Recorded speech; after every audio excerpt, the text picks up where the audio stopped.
وہاں جا کے وہاں کی پولیس اتھارٹیز کی خفیہ ریکارڈنگ کرے. جو ایک جملہ کہا وہی میرا بھی نتیجہ ہے. اس نے کہا کہ یہ مرڈر ایگزیکیوٹ تو یہاں کینیا میں ہوا ہے لیکن یہ پلان پاکستان میں ہوا ہے. پھر آپ نے ارشد شریف صاحب کی جو تحقیقات تھیں وہ یوٹیوب پہ تو دکھائیں, چینل نے نہیں چلائی, بیویاں تھیں دو, ان سے بھی گفتگو کی تھی. عمران ریاض صاحب ان کے قریب رہے, آپ نے کہا یہ نوک جوک میرے اور میرے بھائی عمران ریاض کے بیچ تھی, لیکن اب میں کچھ ادارے اور افراد عمران بھائی کے خلاف انفارمیشن فیڈ کر کے مجھے ان کے خلاف استعمال کرنا چاہ رہے ہیں. ہمیشہ دور رہا, میں نے نہ دوستی اور نہ دشمنی والے فارمولے پہ عمل کیا. آپ نے ایک ٹویٹ کیا تھا عمران ریاض خان صاحب کی تقریر کو, وہ تقریر کر رہے تھے جو ارشد شریف صاحب کے حوالے سے تھی کوئی, اس پہ آپ نے ٹویٹ کرتے لکھا کہ اس میں آپ نے کہا جی عمران ریاض خان صاحب نے جنرل فیض کا نام نہیں لیا, محمد مالک نے ارشد شریف صاحب کے حوالے سے محمد مالک نے جنرل فیض کا نام لیا تھا. میں ایک ٹویٹ پڑھ کے سنا دوں؟ سنا دیجیے, میری یادداشت میں نہیں ہے, میں اس لیے شاید ایکسپلین نہ کر پاؤں. اگر آپ کہیں گے تو میں اس کو تھوڑا, وہ آپ نے باقاعدہ عمران ریاض کوئی ارشد شریف صاحب کے حوالے سے کوئی تقریب ہو رہی تھی, اس میں اس نے نام لیا تھا. اتنی ساری ڈیولپمنٹس ہو رہی ہیں, میری سچی بات ہے. چلیں مختصر کرتا ہوں, آپ سمجھتے ہیں کہ ارشد شریف صاحب کی جو ڈیتھ تھی اس میں کہیں نہ کہیں جنرل فیض کا کردار تھا؟ دیکھیے اس میں دو مختلف ہیں لوگ, اور آپ نے کافی ریسرچ کی, اور ارشد شریف صاحب کی ڈیتھ کیسے ہوئی, آپ کس کو ذمہ دار سمجھتے ہیں اور آپ کی تحقیقات کیا؟ آج اس کو ذرا کلوز کرتا ہوں. میں نے ایک ٹویٹ کیا جس میں نے لکھا کہ جی میں ظاہر اس پر ریسرچ کر رہا ہوں, اور اگر میں ارشد شریف صاحب کے قتل کی تحقیقات سے انصاف نہ کر سکا تو میں جرنلزم چھوڑ دوں گا. ٹھیک, یہی میں نے گزارش کی. اچھا دوست یہ سمجھتے ہیں کہ جی میں اگر ارشد شریف کو انصاف نہ دلا سکا تو میرا اور آپ کا کام یہ ہے کہ ہم دیانتداری سے فیکٹس اکٹھے کریں, ہم حالات و واقعات کو جو ہمیں ان کی سمجھ بوجھ ہے اس کے مطابق بے عینے ہی رپورٹ کریں, اور کوشش یہ کریں کہ ہم جتنا زیادہ ڈگ آؤٹ کر سکتے ہیں. آپ اور میں نتیجہ یا نام لے کر اعلان کرنے کے اہل نہیں ہیں. یا تو میرے سامنے کسی ایک جرنیل نے دوسرے جرنیل کو فون کر کے کوئی بات کہی ہو اور میں اس کا گواہ ہوں تو پھر تو میں ضرور نام لوں, لیکن میں وہ حالات و واقعات, وہ شواہد تو ضرور قوم کے سامنے رکھ سکتا ہوں. نام لینے کی توقع مجھ سے نہ کیجیے, اور یہ ہونا بھی نہیں چاہیے بطور ایک صحافی. میں صرف یہ کرتا ہوں کہ میں سمجھتا ہوں کہ ان کے قتل کی تحقیقات میں مکمل انصاف کیا. کیا کوئی صحافی یہ کر سکتا ہے کہ کینیا میں جہاں ایک عرصہ پہلے ایک صحافی شہید ہوا ہے, وہاں جا کے وہاں کی پولیس اتھارٹیز کی خفیہ ریکارڈنگ کرے, وہاں جا کے وہ ان سے وہ سارے ایویڈنس رشوت دے کے وہ, یعنی ایک لمحے کو اگر ان کو یہ شک گزر جاتا کہ میں یہ ریکارڈ کر رہا ہوں یا میں ان کی اس طرز پہ تحقیقات کر سکتا ہوں, آپ سوچیے میرے ساتھ کیا ہوتا. تو میں اپنی جان ہتھیلی پر رکھ کر جو چیزیں حاصل کر سکتا تھا ان کے پہلے پوری بات بتائیں, آپ نے کیا کیسے چیزیں ڈاکومنٹس حاصل کی, آپ کس کس کو ملو؟ میں چاہتا ہوں جی, اب میں نے وہ ویسے پورا ویلاگ اس کا موجود ہے, 2 گھنٹے میں بات کی, کہ میں گزارش کر دیتا ہوں. میں جب یہاں سے گیا تو ان کا جو کزیرین پولیس اسٹیشن تھا, جو کہ بیسکلی جہاں کا جو انچارج تھا, جو ان کا ڈپارٹمنٹ ہے, میں ذہن سے نام مس کر رہا ہوں, خیر اس کا جو انچارج تھا, ہم نے اس کو رشوت دی وہاں کے ایک لوکل جرنلسٹ کے توسط سے. رشوت دے کر چونکہ وہ گاڑی ارشد شریف صاحب کی سیز کر دی تھی عدالت نے, ہم نے وہ سیل کھلوائی. میں نے گاڑی کے اندر بیٹھ کر ایک ایک چیز کہ گولی کہاں سے آئی, کیسے گئی, اس کا ایک ایک چیز ویڈیو ریکارڈ کی خفیہ کیمرے کے اوپر بھی. پھر ہم نے جو انچارج تھا اس کو پیسے دے کر جو پہلا پوسٹ مارٹم تھا, دیکھیے نا, کہا گیا کہ جی وہ ناخن ارشد شریف صاحب کے تھے یا نہیں تھے, تشدد ہوا یا نہیں ہوا, یہ سوال کہ کیا ان کو وہیں مارا گیا یا پہلے ان کی موت ہو چکی تھی اور وہاں لا کر یہ ڈرامہ کیا. بہت سارے سوالات تھے.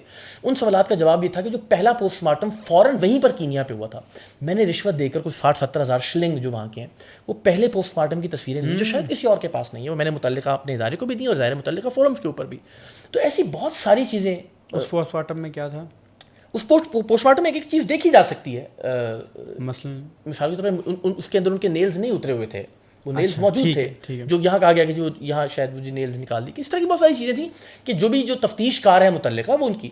پھر ہم نے یہ کیا کہ جو ایف آئی آرز ارشد شریف صاحب پر ہوئی تھیں پاکستان میں, جن کی بنیاد پر اور جس کے بعد پھر وہ یہاں سے گئے, ہم نے ان ایف آئی آرز پر جو نمبرز موجود تھے مدعیوں کے, وہ نمبرز نکالے پورے پاکستان میں. سر انٹیریئر سندھ سے لے کے بلوچستان تک ہم نے ان لوگوں کے شناختی کارڈ نکلوائے, وہ شناختی کارڈ آن ایئر کیے, میرے وہ اس کے اوپر موجود ہیں یوٹیوب کے اوپر, کہ کون لوگ تھے جنہوں نے یہ ایف آئی آرز کروائیں. یعنی ان تک پہنچ کر آپ پوچھیں نا کہ تم سارے اتنے محبتاً کیسے ہو گئے تھے کہ ارشد شریف کے خلاف تمہیں ایف آئی آر نے کروائیں.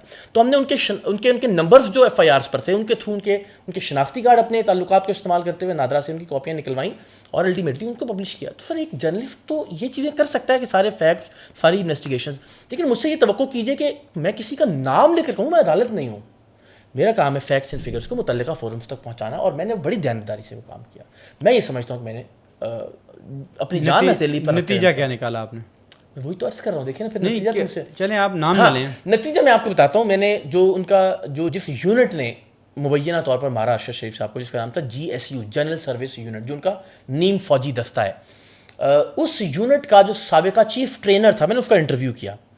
اس نے جو ایک جملہ کہا وہی میرا بھی نتیجہ ہے. اس نے کہا کہ یہ مرڈر ایگزیکیوٹ تو یہاں کینیا میں ہوا ہے, لیکن یہ پلان پاکستان میں ہوا ہے. تو میں بھی اس نتیجے تک پہنچا. لیکن اب اگین چونکہ میرے پاس کوئی ایسا ثبوت نہیں ہے کہ میں کسی ایک انڈیویجول کا نام لے کے آپ کو بتا سکوں. جی یہ جملہ GSU کے چیف ٹرینر نے بھی کہا, جو ایکس چیف ٹرینر تھے. میں بھی اسی نتیجے ایئر وائی میں تھے. جی ارشد شریف صاحب بھی ایئر وائی میں تھے. وہ کیا حالات اور واقعات کی ترتیب تھی جس کی بنیاد پہ ایئر وائی سے ان کو نکالا گیا؟ جی, اور وہ کس قسم کا دباؤ؟ نہیں, ایئر وائی سے نہیں ان کو نکالا گیا کبھی بھی. ظاہر وقتی طور پر وہ آپ جانتے ہیں اسٹیبلشمنٹ کا جو دباؤ تھا, اس کی وجہ سے ان کو آف ایئر کیا گیا.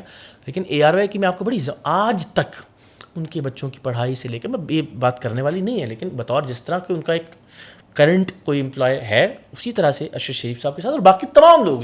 ہمارے 2018 کے ایک دھماکے میں عارف خان شہید ہوئے تھے, ہمارے کیمرہ مین, ان کے بچوں کی پڑھائیاں تک وہ ڈاکٹر بن گئی ہیں بچیاں, وہ سارا. تو ARY اپنے, میں 20 سال سے ادارے کے ساتھ ہوں, اور میں عملی طور پر اس بات کی گواہی ہوں کہ وہ بہت ٹھیک سے ٹریٹ کرتے ہیں اپنے لوگوں کو جو ان کے ساتھ وابستہ ہوتے ہیں. تو ظاہر ہے آپ, میں وہی عرض کر رہا ہوں نا, بندوق تو نہیں ہے آپ کے پاس, اور پھر آپ سے اور مجھ سے لوگ سچ کی اور کھڑے ہونے کی توقع تو کریں تو سمجھ میں آتا ہے. سر ایک ادارہ جس کے ساتھ 4 5 6 7 8 ہزار لوگوں کا روزگار وابستہ ہے, آپ اس سے بہت زیادہ بہادر ہونے کی توقع نہ کریں, نہ کرنی چاہیے. پھر کیا وجہ ہے کہ آپ اتنا بتا رہے ہیں کہ ارشد شریف صاحب کا خیال رکھا گیا, پھر آپ نے ارشد شریف صاحب کی جو تحقیقات تھیں وہ یوٹیوب پہ تو دکھائیں, جی جی, اپنے چینل پہ کیوں نہیں دکھا سکتے؟ نہیں, میں نے اپنے چینل کو ہینڈ اوور کر دی, یہ فیصلہ مینجمنٹ کا ہے. میں نے آپ سے وہی عرض کیا, ارشد شریف صاحب کے حوالے سے جو آپ کی تحقیقاتی ڈاکومنٹری تھی, جی وہ ادارے وہ چینل نے نہیں چلائی, جی وہ آنر نہیں, ARY نے نہیں چلائی. جی وہ آنر. کیا آپ کو موقف دیا گیا؟ مجھے کوئی موقف نہیں دیا گیا, میں نے اس کو اپنے یوٹیوب پہ ڈالا, مجھے اس سے روکا بھی نہیں گیا. نہیں, آپ نے پوچھا نہیں بھائی کیوں نہیں چلا رہے؟ نہیں, میں سمجھتا ہوں کہ وہ اگین میں آپ سے وہی عرض کروں نا کہ آپ اس طرح کے سوال پوچھ کے کسی بھی ادارے کو جس کے ساتھ اتنے ہزار لوگوں کا روزگار وابستہ ہو, اس سے ایک مشکل, میں تو سمجھتا ہوں کہ اس سے بہت زیادہ بہادری کی توقع نہیں کی جانی چاہیے. اچھا, میں کس بات سے ایگری کرتا ہوں کہ بھائی اپنی ذات تک انسان بہادر, میں اس کی بہادری کا, میں نے بتایا, میں نے یوٹیوب پہ ڈال دیا, میں اس کا جواب دوں. اچھا, یوٹیوب پہ جب آپ نے اس کو سارا, مجھے اس کے بعد کوئی کسی کی طرف سے کوئی پریشر نہیں, کسی کی طرف سے کوئی پریشر نہیں ہے. جی, آپ نے ان کے وہ والدین, موجود ہے آج بھی, آپ نے ان کی جو بیوی تھی یا بیویاں تھیں 2, ان سے بھی گفتگو کی تھی اس پروگرام آپ نے؟ کیونکہ ان کے عارف امید بھٹی صاحب ان کے بڑے قریب تھے.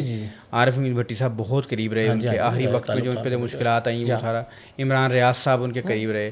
آپ نے ان لوگوں سے بھی گفتگو کرنے کی کوشش؟ نہیں, عمران بھائی سے تو نہیں, لیکن جی ہاں, عدیل راجہ صاحب سے کوئی گفتگو کی آپ نے؟ عدیل راجہ صاحب سے نہیں, میری ان کی لیکن والدہ سے, ان کی بیگم سے, ان کی ایک جو بیگم ہے ان کے بچوں سے گفتگو وہ بالکل ہوئی. اور اس میں جب وہ جو شہادت کے بعد ان کا وہ تھا, وہ میرے ویلاگ میں تو وہ چیزیں موجود نہیں, لیکن کچھ انٹرویوز میں نے کیے وہ آن ایئر ہوئے ARY کے اوپر. جو ان کی جو اہلیہ ہیں, وہ اہلیہ ابھی بھی جب 25 سال کا ہمارا یہ تقریبات ہوئی ہیں 4 5 روز پہلے, وہاں بھی وہ تشریف لائیں, انہیں اسٹیج پر بلایا گیا, اور اسٹیج پر بھی گفتگو کی, اپنی یادیں تازہ کی ارشد بھائی کے حوالے سے. اچھا, آپ نے ایک ٹویٹ کیا عمران ریاض خان صاحب کے بارے میں. آپ نے کہا کہ جب وہ گرفتار ہو گئے تھے, لاپتہ ہو گئے تھے, آپ نے کہا یہ نوک جھوک میرے اور میرے بھائی عمران ریاض کے بیچ تھی, لیکن اب میں کچھ ادارے اور افراد عمران بھائی کے خلاف انفارمیشن فیڈ کر کے مجھے ان کے خلاف استعمال کرنا چاہ رہے ہیں. اپنی لڑائی میں کسی کا اعلی کار ہرگز نہیں بنوں گا, جو بن پڑے گا میں خود کروں گا, آپ سب مجھ سے دور رہیں. کون آپ کو عمران ریاض کے خلاف استعمال کرنا چاہتا ہے؟ جی دیکھیے, پھر اگین وہی بات کہ بہت ساری ایسی چیزیں ہوتی ہیں کہ جو آف دا ریکارڈ ہیں, آپ سے گفتگو کرتے ہیں, اور ان لوگوں کا ان کا یہ استحقاق ہے. مجھے یہ احساس ہوا, اور یہ ان کی گرفتاری کے بعد نہیں, ان کی گرفتاری سے پہلے کا یہ معاملہ ہے, بلکہ شاید اس ٹویٹ سے پہلے ہی یا بعد میں نے پھر عمران بھائی کو فون بھی کیا. جب وہ آپ کو کیا کہا جا رہا تھا عمران ریاض کے خلاف؟ نہیں, مجھے کچھ فٹ دیا جا رہا تھا کہ جنہوں نے یہ بھی کیا ہے, وہ فلاں ویڈیو بھی ہے, تو ان کے خلاف یہ فائلیں بھی ہیں. تو یہ تو وہی کام تھا جو عمران بھائی خود کرتے رہے, فائلیں دیکھ کر وہ کرنے کا. تو میں نے سوچا کہ پھر یہ تو مجھے اس دور میں تو نہیں پڑھنا ہے, کہ آپ دیکھیں, آپ کو یہ تو کسی کا بھی حق ہے کہ وہ آپ تک کوئی انفارمیشن پہنچائے اور وہ دے, اور آپ کا یہ ظرف ہونا چاہیے کہ آپ اس کا نام یا سورس کا وہ ڈسکلوز نہ کریں. لیکن یہ طے کرنا چاہیے آپ کو کہ کیا میں واقعتاً ایک خبر لوگوں تک پہنچا رہا ہوں, یا میں کسی, اور یہ ہوتا ہے جرنلسٹ کو خبر فیڈ کی جاتی ہے, سورسز وہ سب کرتے ہیں. تو میں نے یہ فیصلہ کیا کہ پھر میں اس لڑائی کو آگے بڑھاؤں گا تو یہ لڑائی صرف میری نہیں رہے گی. پھر شاید ایک وقت ایسا آئے کہ میں واقعتاً چونکہ یہ ہائپ بن جائے گی تو میں کسی سے کوئی انفارمیشن لینا بھی چاہوں, اور اگین کچھ انفارمیشن فیڈ بھی کیا جائے. اس کے بعد میں نے پھر فون کیا عمران بھائی کو, اور ہی واز ویری کائنڈ, ان سے بات ہوئی, اور میں نے کہا بھائی جان یہ مجھے لگتا ہے کہ یار یہ معاملہ اور طرف جا رہا ہے, تو اب ٹھیک ہے, آپ کا میرا اختلاف ہے, ہمیشہ رہے گا, ابھی بھی ہے, جب وہ نہیں تھے منظر عام پر تب بھی میں نے کہا کہ جب وہ واپس آئیں گے ہم لڑائی وہیں سے شروع کریں گے دوبارہ سے. آج بھی میں نے کچھ عرصہ پہلے بھی ٹویٹ کی ان کے متعلق. تو میں نے ان سے کہا کہ میرا خیال ہے ہم دونوں کو ملنا چاہیے اور مل کر میرے دل میں کچھ چیزیں ہیں, سوال ہیں, اگر آپ چاہیں تو بات کریں. انہوں نے کہا بھائی میں کل ٹریول کر رہا ہوں اور میں واپس آتا ہوں تو بھائی دونوں بھائی ملتے ہیں. بڑی پیاری گفتگو ہوئی ہماری اور مجھے اتنی تسلی تھی کہ یار ان کی گمشدگی کے دنوں میں, ورنہ تو میں بالکل ختم ہو جاتا سوچ کے کہ یار ایک آدمی مجھ سے اتنا ناراض گیا ہے کہ اس نے مجھے بلاک کر دیا, یہاں تک آ گئی تھی. آپ کی رہائی کے لیے پھر آپ نے مختلف, میں نے اس لیے کہ مجھے آخری ٹائم یاد ہے پریس کلب کے باہر بھی آپ احتجاج میں شریک ہوئے, اور میں جہاں جہاں میں ویلاگس بھی کیا وہ سارا جو میں کر سکتا تھا اپنی اوقات کے مطابق. تو مجھے یہ خوشی اور اطمینان ہے کہ ان کے اس سارے عرصے میں, اور مجھے بھی تھا کہ وہ جہاں بھی ہوں گے میرے بارے میں کچھ ٹھیک ہی سوچ رہے ہوں گے, اس لیے کہ ہماری آخری بات بڑی ٹھیک ہو گئی تھی اور اتنا ہوا تھا. جب وہ لاپتہ ہوئے تو آپ نے رہائی کی کوشش کی کوئی؟ نہیں, ظاہر ہے میرا کوئی تعلق کبھی رہا ہی نہیں اس طرح کے سارے ان سے. میں گزارش ہی کروں, میں نے اپنی زندگی میں اس زمانے میں تعلق نکالنے میں کتنی دیر میں لگتی گزارش ہے؟ وہی تو عرض کر رہا ہوں نا, میں ہمیشہ دور رہا, میں نے نہ دوستی اور نہ دشمنی والے فارمولے پہ عمل کیا. جس زمانے میں جنرل باجوہ کی تعریف کرنا عین حب الوطنی سمجھا جاتا تھا, جس زمانے میں جنرل باجوہ اور جنرل فیض کے قصیدے وزیر اعظم پاکستان بھی پڑھتے تھے اور ان کے قصیدے پڑھ کر یوٹیوبرز نے کتنے ڈالرز کمائے, جس زمانے میں ہم سب ہمارے ادارے سمیت اور سب جو ہے وہ ایک نیریٹو لے کر چل رہے تھے, سر میں نے اس وقت بھی کسی جرنیل کی تعریف نہیں کی. بلکہ مجھے یاد ہے جس وقت نون لیگ, پیپلز پارٹی اور پی ٹی آئی لائن میں لگ کر جنرل باجوہ کو ایکسٹینشن کا ووٹ دے رہے تھے, اس سے کچھ دن پہلے میں نے ایکسٹینشن کے خلاف ٹویٹ کی. اور آپ کہیں گے تو میں آپ کو دکھا دوں گا کہ اس وقت کے جی آپ نے کی ہے کن زعماء نے مجھے کہا کہ بھائی جان یہ ڈیلیٹ, اس وقت جو آئی ایس پی آر کو دیکھتے تھے ان کے میسیجز موجود ہیں کہ آپ یہ ٹویٹ ڈیلیٹ کریں اینڈ پلیز ... ٹھیک ہے, اور وہ ٹویٹ آج تک موجود ہے. تو میں نے تو اس زمانے میں کہ جب اتنا ماحول تھا پرو باجوہ اینڈ پرو فیض, ہم نے تو اس زمانے میں بھی کمزوری سے ہی صحیح, نقاہت سے ہی صحیح, لیکن کوشش کی اپنا نقطہ نظر سامنے رکھنے کی. تو آج آپ ہم پہ یہ الزام لگائیں کہ یہ عسکری صحافی ہیں, ٹھیک ہے آپ کا حق ہے, لیکن آج میں یہ سمجھتا ہوں کہ یہ لڑائی ایک بار طے ہو جانی چاہیے کہ سیاست دانوں میں سے اور اسٹیبلشمنٹ سے ان دونوں کو یہ سبق سیکھنا چاہیے.